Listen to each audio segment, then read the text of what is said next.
Good morning students. बच्चों देखिए, हम 8th क्लास साइंस का third chapter synthetic fibres and plastics discuss कर रहे थे।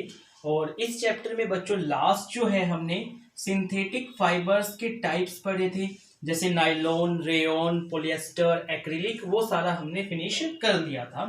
अब बच्चों इस चैप्टर का जो सेकंड पार्ट है प्लास्टिक, इसके बारे में पढ़ना अब इस वीडियो से हम शुरू करेंगे। तो बच्चों देखिए, अगर सबसे पहले हम बात करते हैं प्लास्टिक की, तो आप सबको पता है कि प्लास्टिक का हमारी डेली लाइफ में काफी इंपॉर्टेंट यूज है। अगर हम हमारे घरों में देखें तो मोस्ट ऑफ द चीजें जो हैं वो प्लास्टिक से बनी हुई होती है। ठीक है। और अब अगर हम बात करें कि प्लास्टिक होता क्या है, तो देखिए बच्चों, प्लास्टिक भी एक क्या है, पॉलीमर है। यानी कि स्मॉल स्मॉल यूनिट्स को मिला करके एक लार्ज यूनिट बनाई गई, जिसको हम क्या कहेंगे, प्लास्टिक कहेंगे। ठीक है। कुछ केमिकल कंपाउंड्स को, केमिकल सब्सटेंस को मिलाया गया और एक लार्ज यूनिट उनसे बन गई, जिसको हमने क्या कहा, प्लास्टिक। ठीक है। तो प्लास्टिक एक पॉलीमर ही है।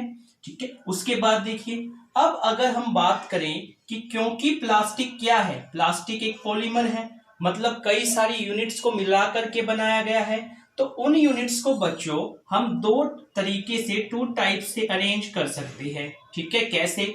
या तो हम क्या कर सकते हैं, उनको लीनियर अरेंजमेंट में अरेंज कर सकते हैं। लीनियर अरेंजमेंट का मतलब क्या होता है, एक के बाद एक, जैसे ये फर्स्ट यूनिट, ये सेकंड यूनिट, ये थर्ड यूनिट, उसके बाद फोर्थ यूनिट, फिफ्थ यूनिट।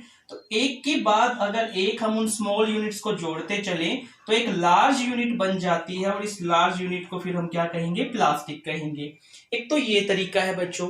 दूसरा तरीका क्या होता है कि प्लास्टिक जिन स्मॉल यूनिट से बना हुआ है, उन यूनिट्स को हम इस टाइप से क्रॉस लिंक्ड अरेंजमेंट में भी जोड़ सकते हैं। ठीक है। एक के बाद एक और एक के नीचे एक। जैसे मान लो ये फर्स्ट है, ये सेकंड है, ये थर्ड है, फिर ये फोर्थ, फिफ्थ, सिक्स्थ। तो इस टाइप से भी हम इनको जोड़ सकते हैं। ठीक है। तो बच्चों, प्लास्टिक एक पॉलीमर है, मतलब स्मॉल स्मॉल यूनिट्स को मिला करके बना हुआ है। और ये जो स्मॉल यूनिट्स हमने जोड़ी है, ये यूनिट्स दो तरीके से अरेंज हो सकती है, या तो लीनियरली एक के बाद एक, या तो क्रॉस लिंक स्ट्रक्चर भी इसका हो सकता है, एक के बाद एक और एक के नीचे एक, इस टाइप से बच्चों। उसके बाद देखिए बच्चों, प्लास्टिक जो है वो एक ऐसा पॉलीमर है जो कि हमें सभी तरह की शेप्स में मिल सकता है और सभी तरह के साइजेस में मिल सकता है। फॉर एग्जाम्पल बच्चों, अगर आप टॉयज का एग्जाम्पल लें, आपको पता है टॉयज अलग अलग शेप में मिल सकते हैं। साइज की बात करें, एक छोटे टॉय से लेकर के एक चेयर तक हम देख सकते हैं। तो अलग अलग साइजेस में, अलग अलग शेप्स में, लगभग सभी शेप्स और साइजेस में प्लास्टिक जो है वो हमें मिल सकता है। लेकिन इसकी एक और खासियत है बच्चों, वो क्या होती है, it is easily mouldable. Mouldable का मतलब समझिए बच्चों कि इसको हम आसानी से एक फॉर्म से दूसरी फॉर्म में कन्वर्ट कर सकते हैं। ठीक है। फॉर एग्जाम्पल आप मान लीजिए बच्चों, आपके पास प्लास्टिक की कोई एक चीज है, तो उसको हीटिंग की हेल्प से जो है कुछ प्रोसेस को फॉलो करके किसी और शेप में, किसी और फॉर्म में भी कन्वर्ट किया जा सकता है। आपने देखा होगा कि जो रद्दी वाले होते हैं वो हमारे घरों से प्लास्टिक के आइटम्स खरीदते हैं, तो जाहिर सी बात है वो प्लास्टिक के आइटम का करेंगे क्या, उनको मोल्ड करेंगे, यानी कि उनको दूसरी फॉर्म में कन्वर्ट करके दोबारा से सेल करेंगे। आगे देखिए बच्चों, प्लास्टिक के बारे में कुछ और इसकी खासियत क्या है कि कैन बी रिसाइकल। इसको हम रिसाइकल कर सकते हैं। रिसाइकल मतलब एक बार अगर हमने इसको यूज कर लिया, यूज करने के बाद हम इसको मोल्ड करके दोबारा से किसी और फॉर्म में यूज कर सकते हैं। दूसरा है बच्चों रीयूज्ड, कि हम इसको बार बार यूज कर सकते हैं। जैसे मान लीजिए बच्चों, हमने मार्केट से प्लास्टिक एक कोल्ड ड्रिंक की बोतल परचेज की है। कोल्ड ड्रिंक को कंज्यूम करने के बाद जो बोतल बचती है, क्या हम उसको फेंक देते हैं? नहीं, हम उसमें पानी डाल सकते हैं या कोई दूसरी चीज डाल करके रख सकते हैं, तो इनको रीयूज किया जा सकता है। थर्ड है बच्चों कलर, कि जो प्लास्टिक आइटम्स होते हैं बच्चों, आप सबको पता है वो अलग अलग कलर्स में अवेलेबल होते हैं। प्लास्टिक की जितनी भी चीजें हैं वो अलग अलग रंगों में हमें मिल सकती है, तो कलर्ड होते हैं ये। मेल्टेड, कि इनको बच्चों इजिली मेल्ट किया जा सकता है। या तो रोल्स इनटू शीट्स, इनसे शीट्स भी बनाई जा सकती है। या तो मेड इनटू वायर्स, वायर्स भी बनाई जा सकती है। आपको पता होगा कि जो वायर्स होती है ठीक है। उनके ऊपर भी क्या आता है, पीवीसी की कोटिंग आती है, वो भी आपको बताऊंगा मैं क्या होती है। तो बच्चों वायर्स इनसे बनाई जाती है, शीट्स इनसे बनाई जा सकती है। तो ये सारी चीजें जो है बनाई जा सकती है किसकी हेल्प से, प्लास्टिक की हेल्प से।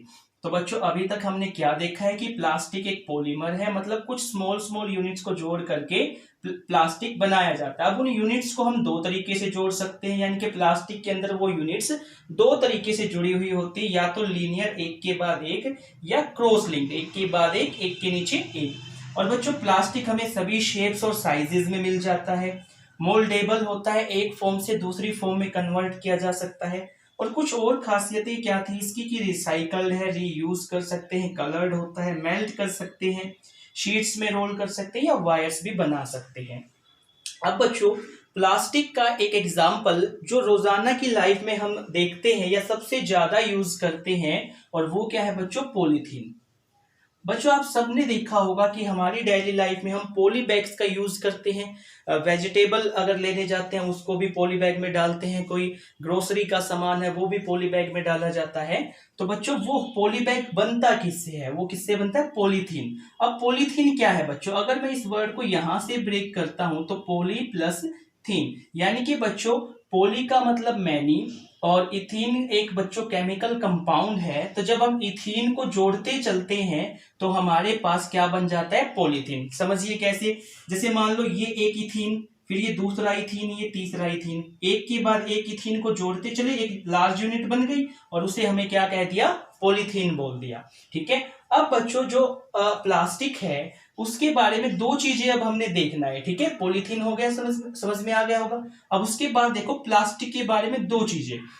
एक तो क्या बच्चों की, मान लो हमारे पास कोई भी प्लास्टिक की चीज है, अगर मैं उसको फोर्स लगा करके बेंड करने की कोशिश करूं, उसको मोड़ने की कोशिश करूं, तो दो पॉसिबिलिटी है, या तो वो बेंड हो जाएगा एक बात, और या तो वो बेंड नहीं होगा। ठीक है। अगर बच्चों वो बेंड हो जाता है तो हम उसको क्या कहते हैं, थर्मोप्लास्टिक। अगर वो बेंड हो जाएगा मगर अगर वो मुड़ जाएगा तो हम ऐसे प्लास्टिक को क्या बोलेंगे, थर्मोप्लास्टिक। और नहीं होता है तो उसको बोलते हैं थर्मोसेटिंग प्लास्टिक। दूसरा बच्चों, जैसे मेरे पास मान लो एक प्लास्टिक की बोतल है और उसके अंदर में कोई भी गर्म लिक्विड डालता हूँ, हॉट वाटर डाल सकते हो, हॉट मिल्क डाल सकते हो, तो हम देखते हैं कि ये जो बोतल है डिफॉर्म होनी, यहां से इसकी शेप चेंज होनी जो है वो शुरू हो जाती है, डिफॉर्म होना शुरू हो जाता है। ठीक है। तो बच्चों अगर प्लास्टिक डिफॉर्म हो जाता है, मतलब उसकी शेप बदल जाती है, तो भी हम उसे क्या कहते हैं, थर्मोप्लास्टिक बोलते हैं। तो बच्चों ऐसा प्लास्टिक जो इजीली बेंड हो जाए, डिफॉर्म हो जाए, वो क्या कहलाता है, थर्मोप्लास्टिक। और जो ना हो उसको क्या बोलते हैं, थर्मोप्लास्टिक, थर्मोस्टेटिंग प्लास्टिक। तो थर्मोप्लास्टिक क्या होता है बच्चों, वो plastic which can be bend and deformed easily, जिसको इजिली हम बेंड कर सके, मोड़ सके, या वो डिफॉर्म हो जाए, इजिली उसकी शेप चेंज हो जाए, ऐसे प्लास्टिक को बोलते हैं थर्मोप्लास्टिक। जैसे पॉलीथीन अभी हमने किया था, पॉली बैग्स जो होते हैं। और पीवीसी, पीवीसी की फुल फॉर्म होती है बच्चों पॉली विनाइल क्लोराइड, यानी कि विनाइल क्लोराइड की यूनिट्स को एक एक करके जोड़ते चले तो वो क्या बन जाता है, पॉलीविनाइल क्लोराइड। बच्चों आपने देखा होगा जो ईयरफोन्स होते हैं, ठीक है, ईयरफोन्स के ऊपर एक रबर टाइप का मटेरियल होता है, वो क्या होता है, पीवीसी होता है, पॉलीविनाइल क्लोराइड होता है। हालांकि ये नुकसानदायक होता है, इससे स्किन कैंसर का खतरा रहता है। नेक्स्ट देखिए बच्चों, थर्मोसेटिंग प्लास्टिक। थर्मोसेटिंग प्लास्टिक क्या होता है बच्चों, ऐसा प्लास्टिक जिसको अगर हम एक बार मोल्ड करते, एक बार हमने उसको किसी शेप में कन्वर्ट कर दिया, उसके बाद अगर हम दोबारा उसको हीट करेंगे तो भी वो सॉफ्ट नहीं होगा। ऐसा जो प्लास्टिक होता है बच्चों उसको बोलते हैं थर्मोसेटिंग प्लास्टिक। मींस एक बार आपने उसको एक शेप में कन्वर्ट कर दिया, दोबारा हीट करके दूसरी शेप में कन्वर्ट करने की कोशिश करोगे तो वो कन्वर्ट नहीं होगा। जैसे बच्चों बेकेलाइट और मेलेमाइन। अब बेकेलाइट क्या होता है बच्चों, बेसिकली ये जो बेकेलाइट होता है बच्चों इलेक्ट्रिक स्विचेस में यूज किया जाता है। और ये क्या होता है बच्चों, पुअर कंडक्टर ऑफ इलेक्ट्रिसिटी होता है, मतलब करंट इसमें से इजीली पास नहीं होता। इलेक्ट्रिक स्विच इसी का बनाएंगे, करंट पास होगा तो हमें करंट लग जाएगा ना, तो इसीलिए इलेक्ट्रिक स्विचेस इससे बनाए जाते हैं क्योंकि ये पुअर कंडक्टर ऑफ इलेक्ट्रिसिटी होता है। लेकिन एक बार इसको मोल्ड कर दोगे तो उसके बाद हीट करके इसको दोबारा से दूसरी फॉर्म में कन्वर्ट नहीं कर सकते। मेलेमाइन जो होता है बच्चों वो बेसिकली एक हीट रेजिस्टर होता है, मतलब अपने में से हीट को पास नहीं होने देता। अब हीट को पास नहीं होने देगा तो कहाँ यूज किया जाएगा? किचन में।